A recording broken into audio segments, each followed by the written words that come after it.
এ দুনিয়াতে এখন সত্য আর মিথ্যার কোনো পার্থক্য খুঁজতে গেলে দেখা যায় যে সব মানুষগুলো মিথ্যাকেই বাহবা জানায়। জীবনে মনের মতো মানুষ থাকলে সুখী হওয়ার জন্য কিছুই লাগে না। ভালোবাসার মানুষ হোক বা ভালো একজন বন্ধুত্ব পাশে থাকলেই জীবন সুন্দর।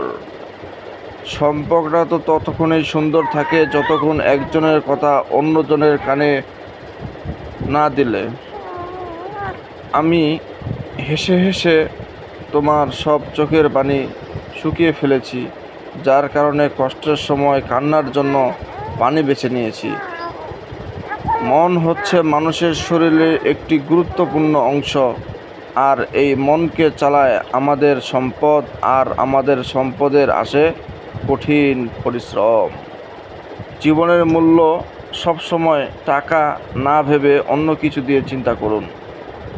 কঠিন হলে এটাই বাস্তব, যে কথাটি আমি এখন আপনাদেরকে বলবো। মরার পর একদিনের জন্য হলেও আল্লাহকে আমাকে এই দুনিয়াকে পাঠায়